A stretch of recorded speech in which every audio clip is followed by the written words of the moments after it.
Hello. I have a small problem with clicking sounds on my audio, and I apologize for that, but I've eliminated a lot of it, but there's still a source. Anyway, today's conversation is about this. It,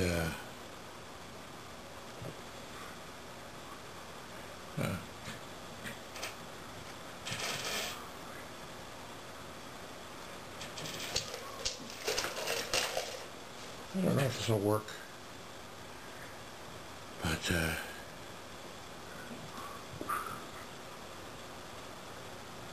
it's a pill.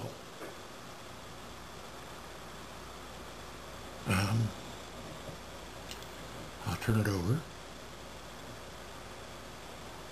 It, on one side, it has the number 6.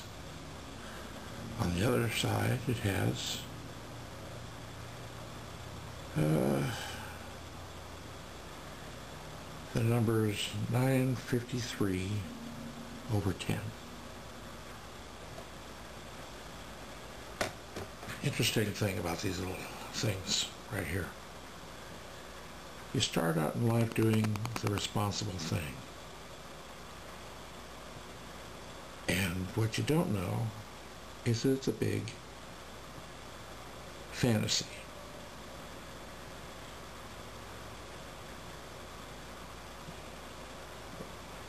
And you go to a doctor for help, you expect to be better when you're done with that.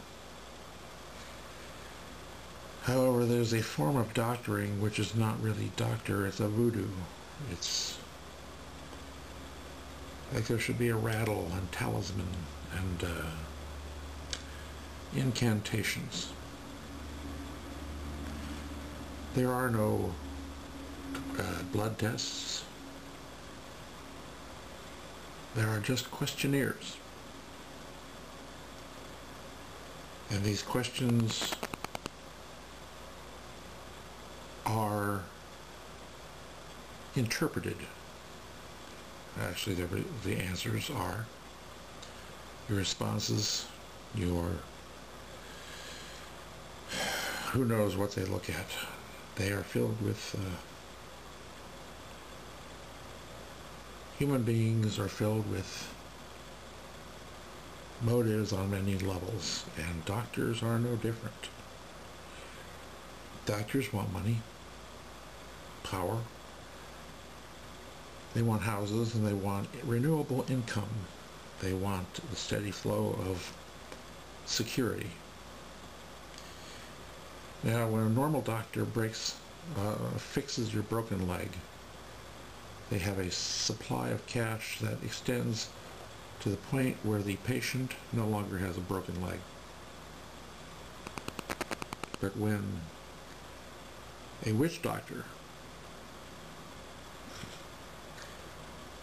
sees a new patient, they see a supply of cash that extends far beyond the horizon, because there's no fix for any of the things they do.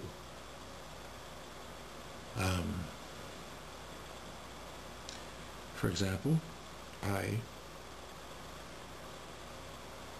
after losing someone important to me to death, broke down and was crying a lot. This was in 1999. The death was in March of 1999.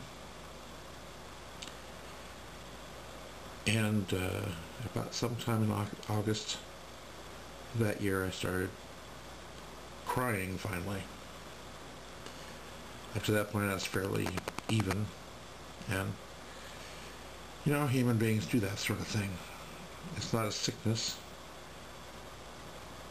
It's certainly not a crime. It's the most human thing in the world. When I was going through this time, I remember specifically they were running commercials on TV about depression services. And on a particular day, I was taking a bath, and I started crying in the tub again. And this depression commercial came on the air, and I remember the commercial was the one where there was a boy, roughly 10 years old, young teens maybe. He was out in an alley throwing a basketball up against a brick wall, and he looked angry. He was angry and moody and pissed about something. And the commercial was about, if your kid is being moody, come on in and we can fix him up. That's a paraphrase, but it's close. And depression commercials were big. Just starting, really, I think. Unlike today, where they have commercials all over the place about everything, and the list of warnings that follow that are pretty impressive. But this was the beginning of the phase, I think, or towards the beginning, and so I was feeling miserable, and the thought of feeling better was a carrot. So I went in to Physicians Clinic here in Omaha. Physicians Clinic was an interesting place, but more on that.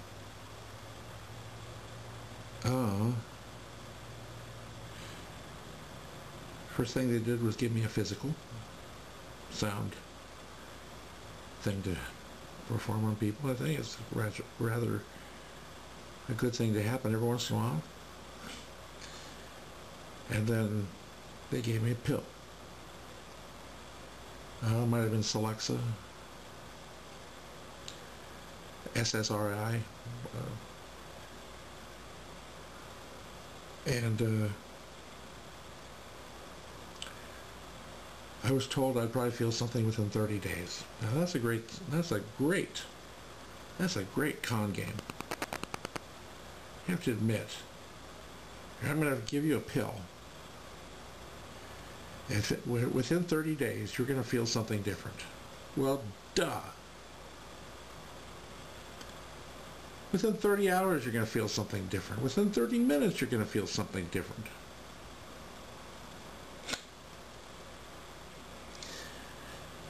Which is why they would have been better off shaking rattles over my head and saying magic words. The effectiveness of the pills I won't go into because I'm not a chemist. But I am experienced in the art of being a patient of theirs. They are very accommodating drug pushers. They have positive reinforcements in their life to make sure that their drugs are readily available to you, because you might stop going there. If you ask for something, especially, and they don't give it to you, then you will go somewhere else.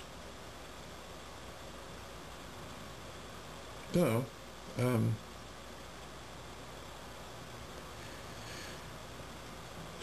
and I wanted to feel better. But the pill was their idea, and I took it because they were the doctor and I wanted to get better. And again, it's there's nothing wrong with you for feeling sad. There are times when you should feel sad. It's okay to feel sad when you don't know why. It's a feeling. You're human. So anyway, this whole thing went on for way too long. And the reason I mentioned Physicians Clinic specifically as my starting spot was that this went on for a long time, and I went there for counseling, They would occasionally change my medicine. I was on a few different things,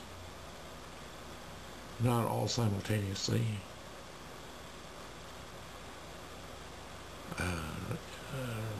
Mostly SSRIs at the beginning. Remember there was a stimulant type drug. It might have been called Concerta. Maybe. It was a one-a-day, 24-hour thing.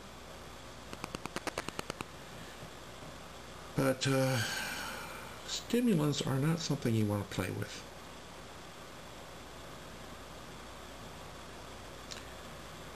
There are illegal stimulants that ruin people's lives, and people are aware of those.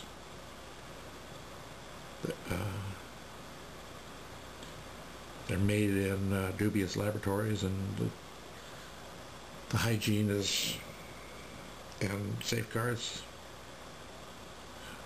who knows what they're like. That alone could kill you. But you expect laboratories with a good reputation to be better. Let's say they are. Let's say none of them are practicing in China in back districts making pills that get shipped here as if they're made in hygiene places. Let's say that's true. All the pills are made perfectly. The class of stimulant is not something that you should play with. And Concerta was a stimulant, I'm pretty sure. And a couple other things were tried. Ativan, I think, was one for stress. I'm just a novice at this, but if you're taking a stimulant, might you not be feeling stressful occasionally? I don't know. And if your mind is being changed by chemicals, might you not feel stressful? I don't know. Anyway, so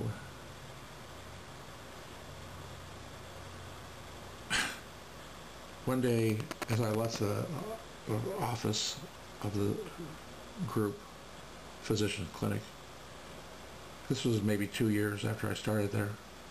All the bills were paid, of course, by insurance, which is the reason, excuse me for having an opinion, the reason that insurance is so high is because people never pay the bills directly, and the insurance has kept on dishing it out and dishing it out and dishing it out. Oh well. And the drugs kept on coming and coming, and the advice, and you know, kind ear is nice to have. Wouldn't want to have any friends in your life, because that would be a substitute for all that. But anyway,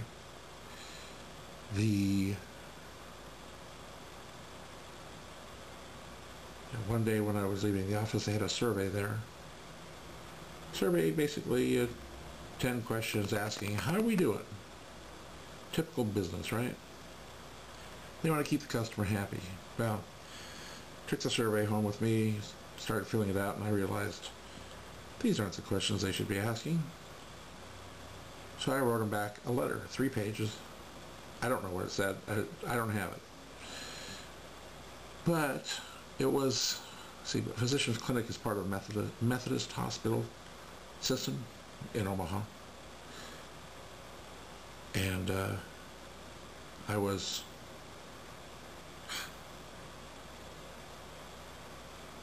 had watched my mom be treated by them for, gosh, 20 years, and in their care is how they died. She was old and in terrible condition when she died, and she had a fused leg. She couldn't move her knee. I mean, she had a bad knee, and so they fused it instead of repairing it, and which you have to wonder about this. Never mind. I won't veer off course here. But I wrote this letter, and I sent it in. Well, I was very surprised that I got a letter in the mail back from them saying they could no longer help me. And they recommended I find a different place for service. And I believe I had a phone call. I made a phone call, and I don't remember the contents of that call. I was curious and a bit stunned by the action. This was about, I'm going to say 2001 or 2, somewhere, hard to say.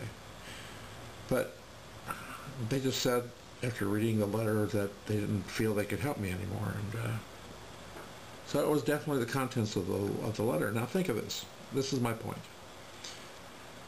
I was attending their services, counseling for depression, the official title, and drugs, miscellaneous buffet of colors. And so let's put it in blunt terms. One of their psychiatric patients sends them a letter, and they kicked him out without, you know, it's like a brain surgeon going in to do some work and turning the patient and changing the patient into a complete imbecile. And when the patient wakes up, the doctor says, "Well, I'm sorry, you're going to have to find another doctor to work on you from now on." So here I was, a guy under their care. I wrote them a letter that upset them. I remember some of the contents of the letter had to do with the fact that I watched my mom die under their care for many, many years, and some of the consequences of that. Now that may or may not have been avoidable on their part. They may have done everything correctly, but from my point of view, that was the contents of that letter. And they fired me as a patient because one of their psychiatric patients, me, got ticked off. Doesn't that sound a little odd to anybody else? So they sent me off into the world to fend for myself. I'm an amateur patient, okay? So I found a couple other places, and I just felt, I actually felt hurt. And I didn't fit in with anybody else because I'd gotten into the rhythm of a particular conversation and a particular pattern of where we were going, which may or may not have been insane anyway. But I was doing everything I was asked to do, except for one thing. I didn't stop with a 10-page questionnaire, which was optional. I told them what I thought. So I still am amazed at that happened. It's like someone in the business office didn't think of passing that letter on to the psychiatrist who was taking care of me to say, hey, maybe this guy is getting anxious about something.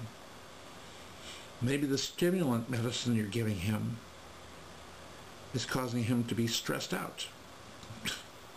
We wouldn't want to have one side of the business connect to the other because patient care is secondary to business survival. So anyway, I'm going to make a side trip into the future at this point and say it was the last year from this date, which would be sometime in early 2010, I'm thinking,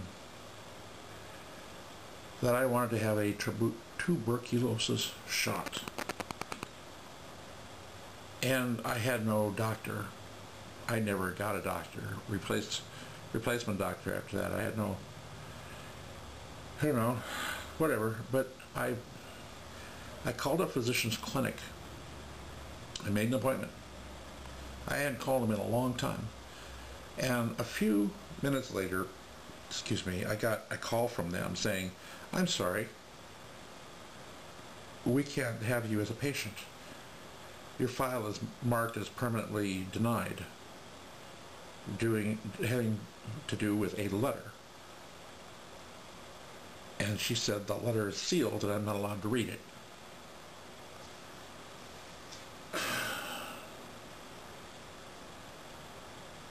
So I'm just going to leave that there because I have no comment besides, huh?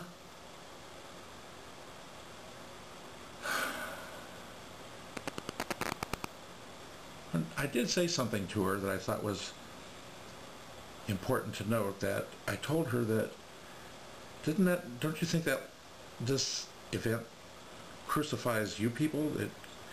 It sets you apart as bad guys because I was your patient and because I sent a letter to I was a psychiatric patient and I sent a letter and you people back down. Like,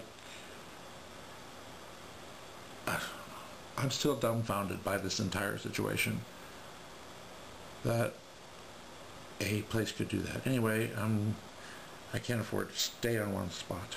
But so anyway, at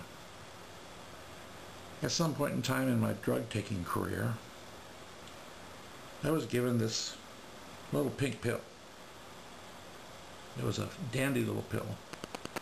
Air Force pilots take it. It's non-addictive. And it's safe to take. Hey, you should try one. It's called Dextrostat. I think the real name, what is the name of it? Dextroamphetamine. Does that sound odd to you? Like a speed? See, Concerta, you could take that and be thinking it's not a speed, it's just a different kind of stimulant. But this, but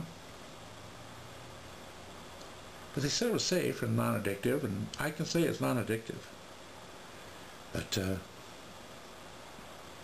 after years of taking a smorgasbord of other things, they set me on this and I concentrated on this. And this is the only thing I took for the last few years of my career as a drug user. Which it doesn't matter if you get your drugs from a dealer or a doctor. You're a drug user. And that's all people will see you as if you start acting weird. Period. So, by the way, I have this as a reminder. It's the only one I have. I keep it with me as a reminder. But I'm thinking about having it coated with an epoxy so it lasts forever, like a trinket, a memento, a charm. See, I've learned that the word professional is really not anything good. There are two kinds of professionals in the world. You have your hookers and your hitmen. People that will fuck you or kill you. Excuse my language.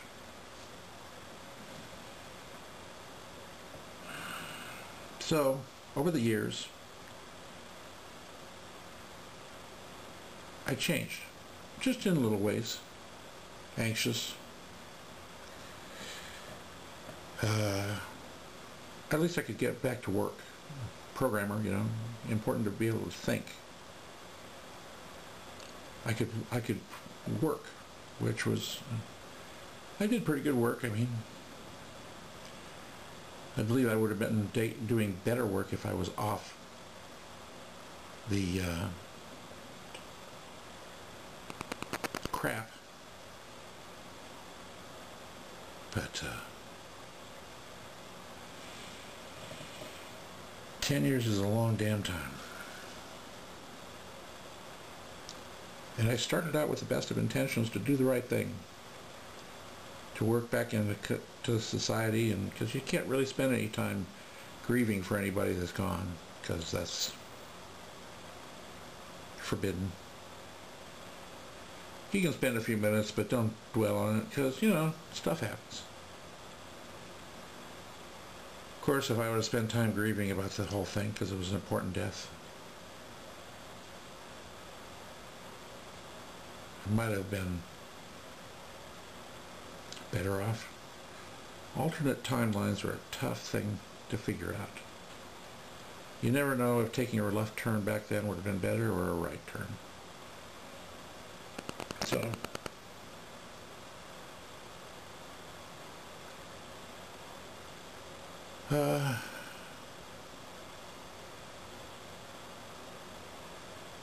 anyway.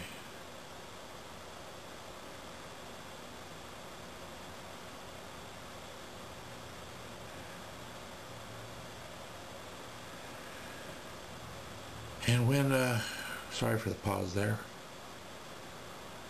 I guess I was half thinking if my camera's still working. And half thinking about everything else. And half thinking about the other third. So,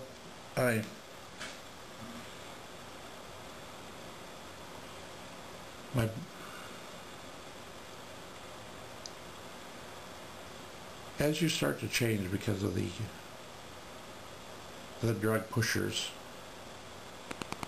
the professional drug pushers,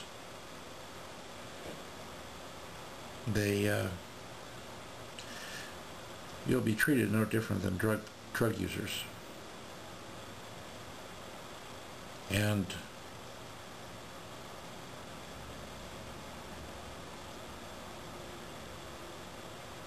your life will change no different than drug users. Yeah, you might be able to keep your teeth, you know. I understand that meth users have a problem with teeth. Miscellaneous other things, but your health goes down. Believe it or not, before I started going to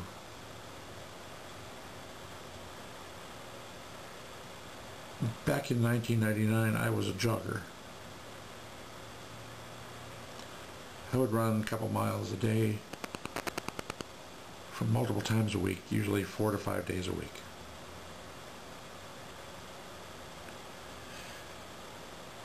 After I started taking the pills, I did change.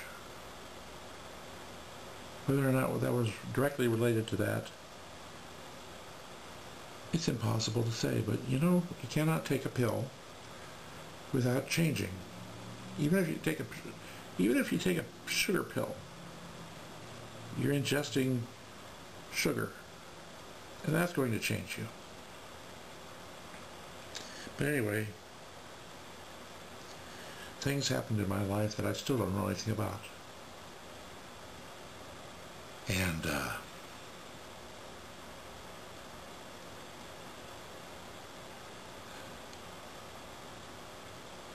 when I say I don't know anything about it, I'm unclear on.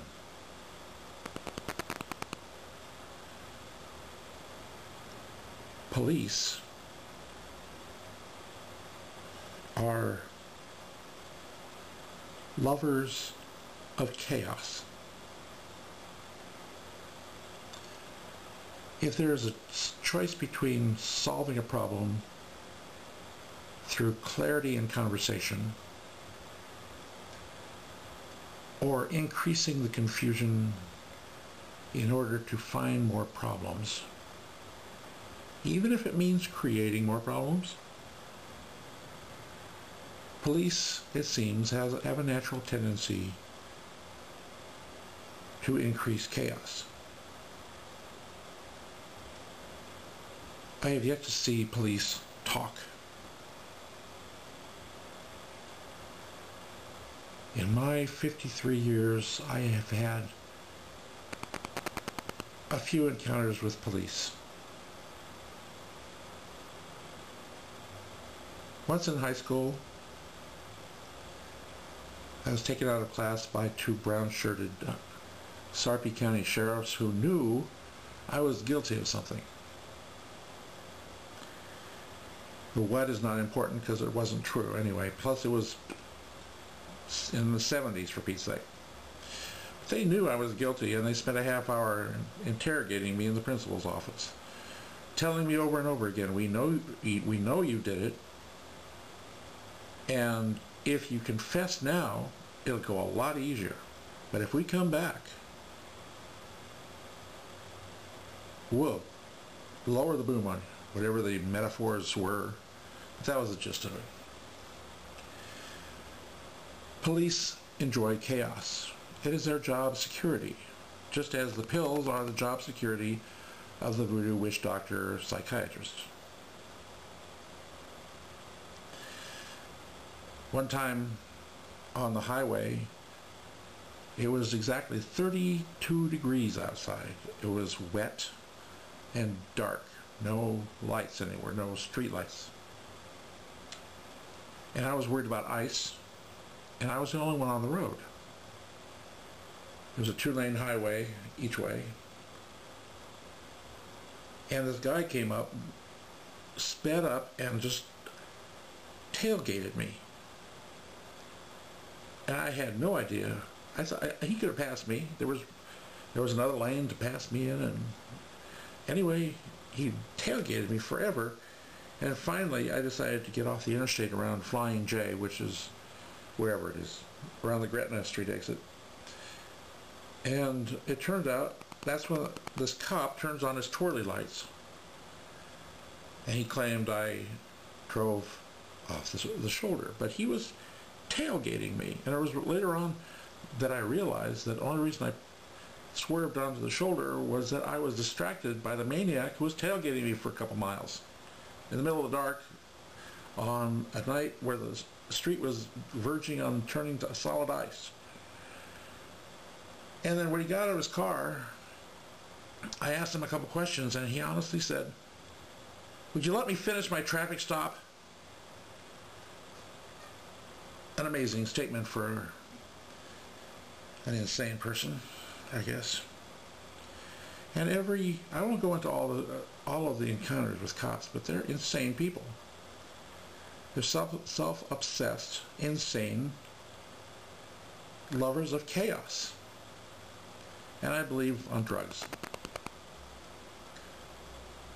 I take that and I make that statement from various news stories I've read about addicts to steroids, cops being habitual users of steroids and speed. Anyway, I'm going off track. I don't know why this started, okay? Because nobody will talk to me. And if you got somebody who's confused in life, not talking to them is the best way to handle them. Because they'll get more confused and more anxious, more paranoid. Why would they be paranoid if people are doing things around them but not telling what? And I had been on dextrostat for a number of years, and because of other reasons, that's another story. I had begun talking to myself in the house I was living at because it was the crappiest neighborhood I've ever seen. But let's not go there right now. I moved to an apartment and was still talking to myself. I was working an awful lot.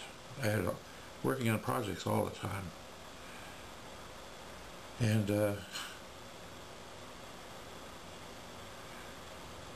let's see.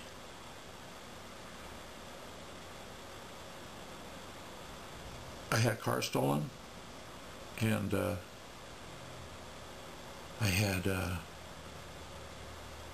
was stolen, driven to Council Bluffs and torched. That was a big deal to me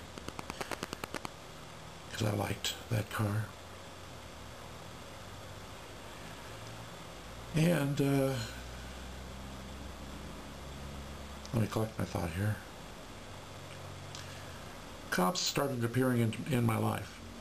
See, the first cop had to do with the stolen car. who was extraordinarily interested in the copper pipes I had in my torched car. Copper pipes and broccoli. I was heavily into broccoli at that time and was eating raw broccoli. I don't know why, I just loved the taste of it. So I'd stop at supermarkets and buy a couple florets and drive around, crunch, crunch, crunch, because I loved the taste of it. And the fire marshal called me a few times, and I started asking him, just please stop. Car has liability insurance, I'm not going to declare anything. And just, you know, he kept on asking me about the copper pipes and what I used it for, and I explained. I use it in projects. That's framing for various things. And anyway, NCOPS started making a regular appearance in my life. I remember my new car was parked in the new garage I had, which the door wouldn't open because the apartment complex, piece of crap. None of the garage doors were closed, by the way. But one night I woke up and I peeked outside and there was 4 cops inside my garage. And we had a nice conversation, I guess, when they saw me in the window, and they yelled at me to stay there. They came in my home, and I remember I said, let me put some clothes on, and they wouldn't let me do that. They just barged in, and they said, why were you hiding from us? Okay, I was sleeping, and I got up to use the bathroom, and that's when I saw you. Anyway, I can't go into everything because eternity does not exist on tape. But that was the first time I saw police around here after the car theft. And may have been other things difficult. This was probably the middle of 2008. I think the car was stolen in 2007, and these years just kind of flitter away. But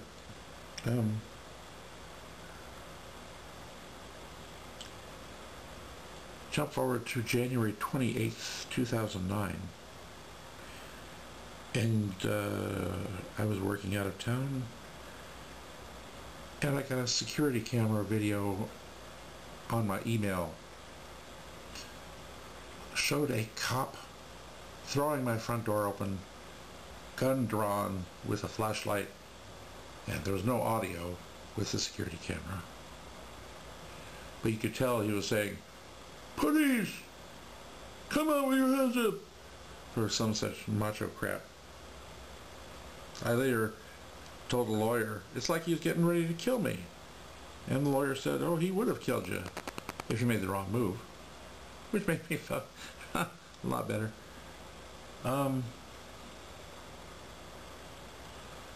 So I was out of town, and the police came in, and you know what? They left. And they didn't tell me they were there. But you know how I knew they were there? That's right, camera. And they found out I had a camera. They don't like that. But anyway, they really don't like to be filmed. They do not like that. So remember, I'm on speed at the time, legally prescribed by a professional. And cops are swirling around like turds in a toilet bowl. I love that line when talking about them. Even though it means I'm the center turd. You know, that's the way you feel.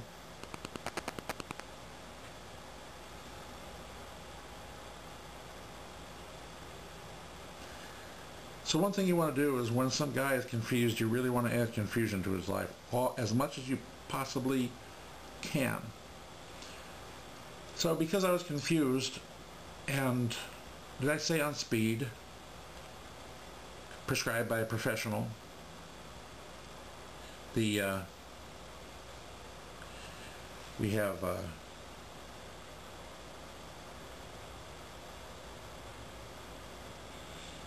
me losing sleep, inability to sleep, nightmares. I kept on being awakened by the image of the cop throwing my door open with a gun, pointing in, and more chaos happened because I was confused, terrified, not sleeping, terribly sick from not sleeping, and the fun ensued from there. Life became a macabre Three's Company. And the police took that opportunity to lower the boom on my entire life. Never once explaining a damn thing about a damn thing. To this day, they've never explained why they were in my apartment on January 28th, 2009. By the time April 28th of 2009 rolled around, I had spent 2-3 months not sleeping, being punished by the chaos of a police system filled with bastards who can't speak to people, who can only pursue and interrogate.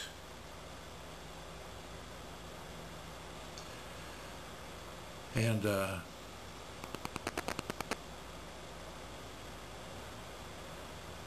they started having conversations with my brother Ken. Make a long story short, they talked to my brother. I found this out months later, okay. The police came to him and said, if you can sign these papers to have your brother committed, we will not arrest him. Now I have a question for you. What were they going to arrest me for? I don't know.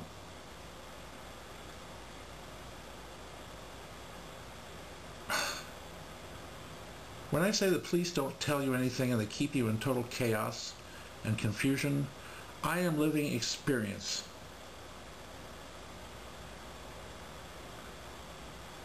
And I spent 6 days in Douglas County Mental Observation Lockup, whatever the title is. A nasty place with dirty floors, a bed bolted to the center of the room made of hard wood, 1-inch mattress, which is not a mattress, and right above the bolted to the floor bed, a air conditioner vent that blew strongly 24 hours a day for the entire 6 days. A camera in the room and nothing else. So after I got out of summer camp, I got out and I invited Ken to dinner because I didn't want to lose him as a brother. We ate together every Friday night, and that was a strange night, which he ended up running from me at the end of the night. I didn't even ask him any questions about why he signed those papers. I didn't know he was given an ultimatum at that time.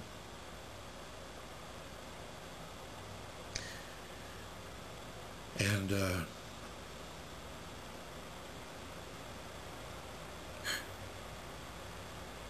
so he ran from me. And then I found out my brother Steve was consulted.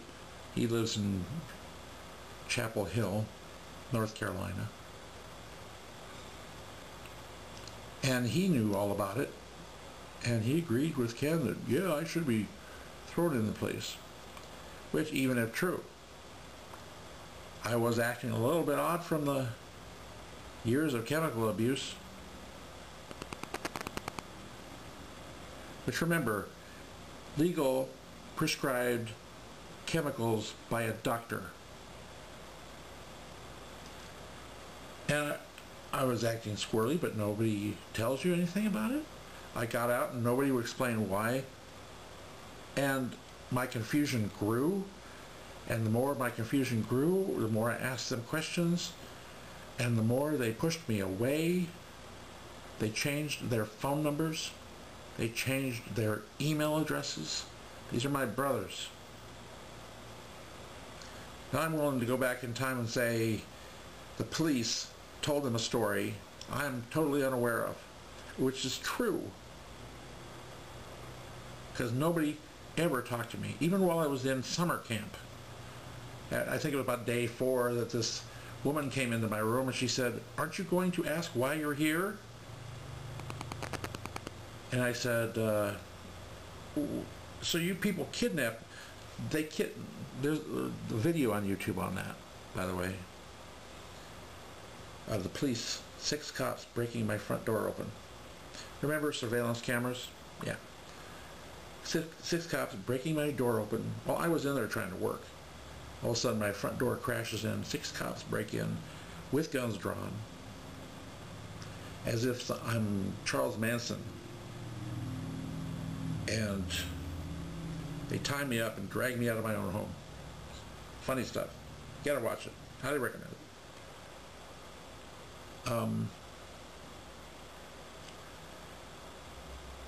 And then after I get out of there, well, once I get there, I find out that my brother signed the papers, which I don't know how a brother can sign you over to anybody because they're not responsible for me. And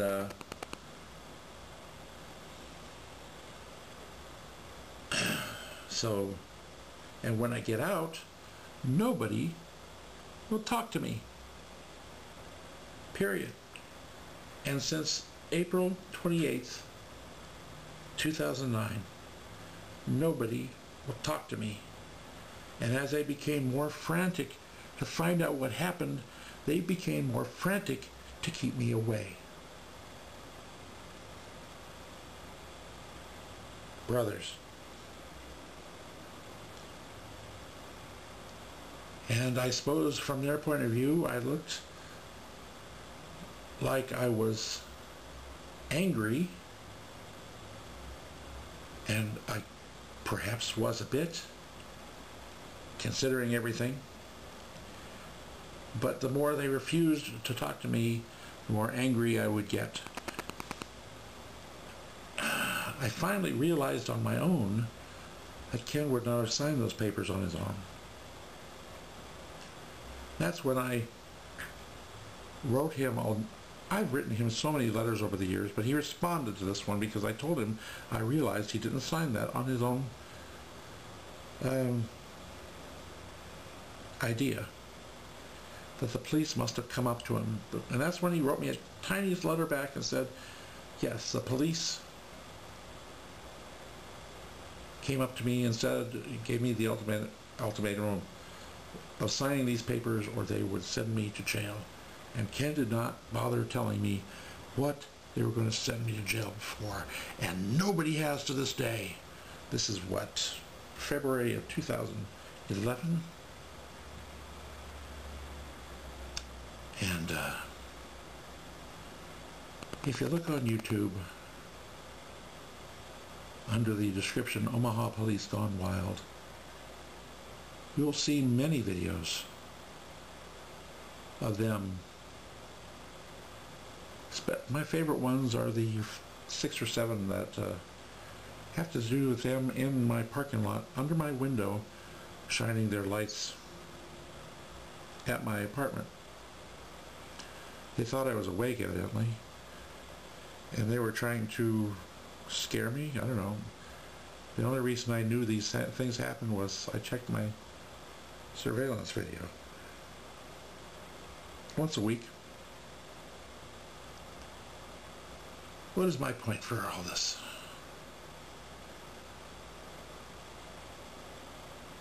You start out with the best of intentions in life, and it backs up your ass and you're fucked.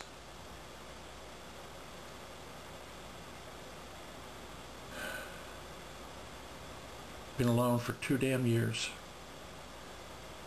as I tried to find contact with humans again. They just push me away every 5 seconds. Every time I get within 50 feet of people, push me away.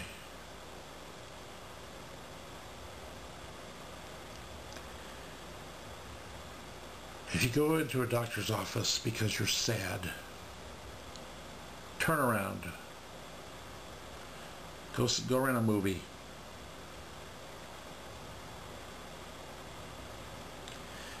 If you go anywhere to trust a professional, buy a hooker. Get your rocks off. It's a few minutes work and you're going to have a smile on your face. Counselors see you as a cash cow.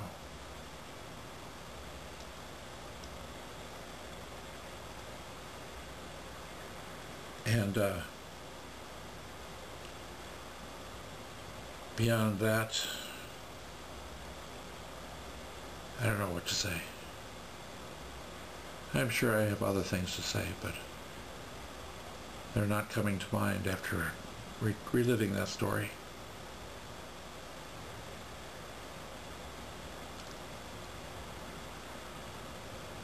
At the end of 2008, I was a very busy man.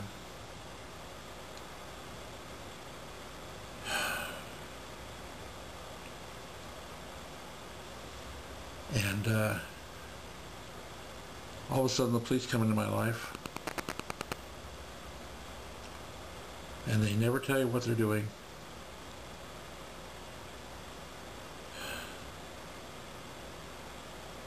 They have license to turn you into a toy.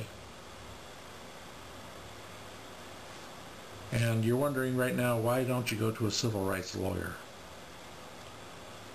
It is damned hard to find a lawyer. I found one lawyer who said, I know those guys, they wouldn't do that kind of stuff. And even though I have video of them coming into my home,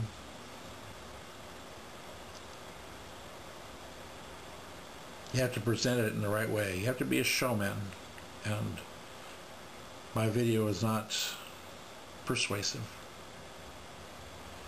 And I am not a persuasive person. For the longest time, after they started their attack, I was a wreck.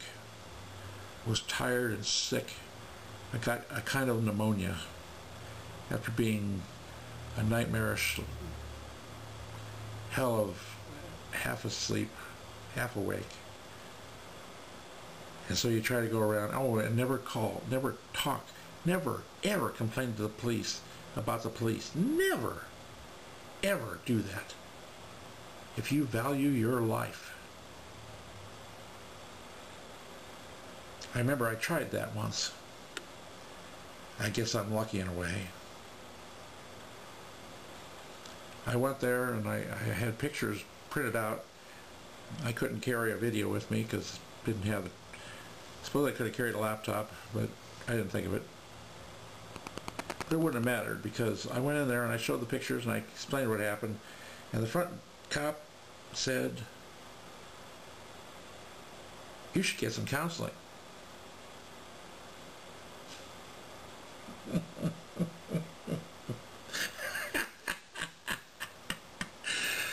It's funny stuff. And that's, you'll find if you check around, that anyone who goes and files complaints about the police, well,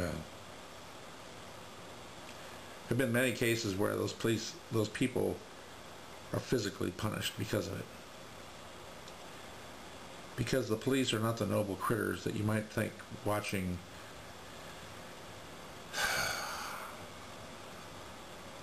whatever police show you might consider.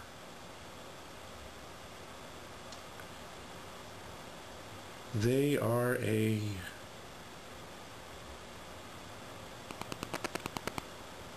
it's called internal affairs for a reason.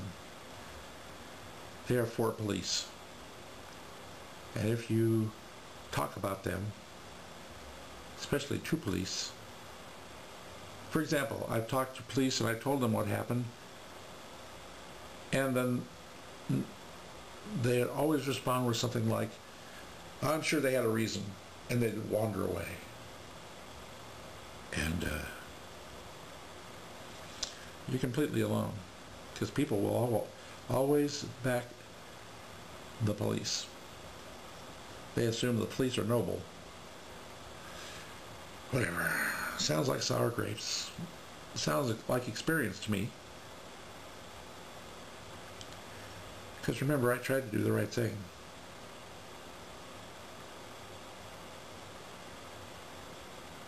And my mother lived with me the last 2 years of her life in a house we rented together. After she died, I was very sad. Professionals gave me pills. I sought help. I asked for help.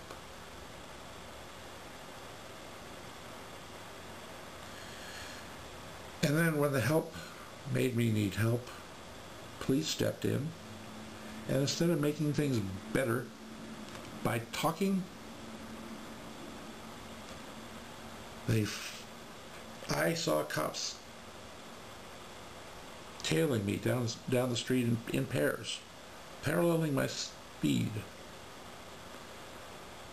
I know that cops would follow me in stores.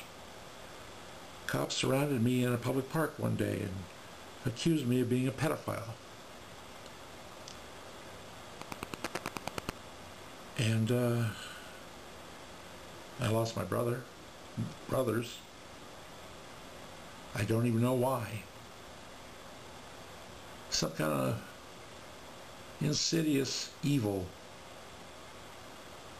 that would start pursuing a man and withhold reason.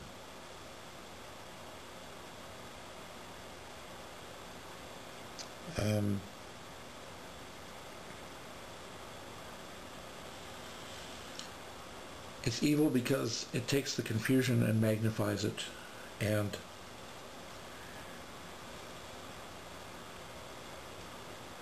takes you to new depths of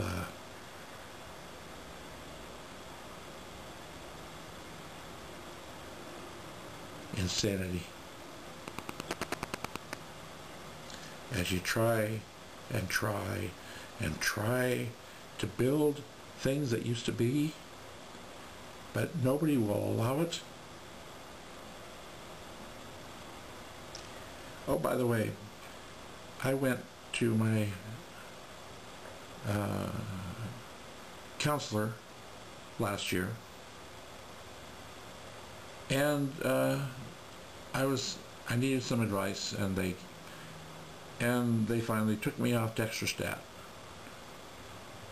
after because I was acting weird. I'd been pursued by everybody, and I had legal problems, and my world was upside down, and everything was cockeyed and chaotic, and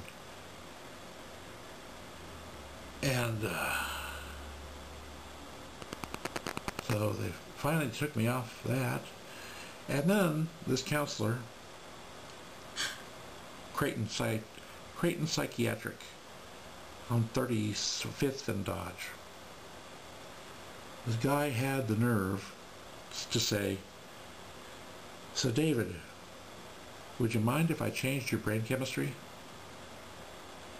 That's an exact quote. "Would you mind if I changed your brain chemistry?"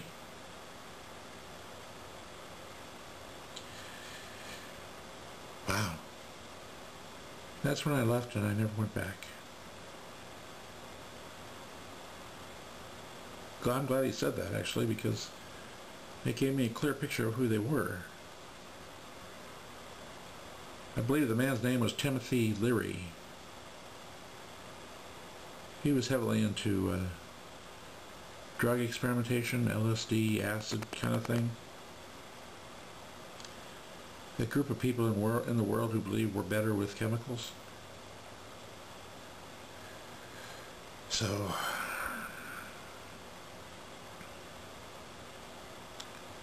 be careful. whose help you accept.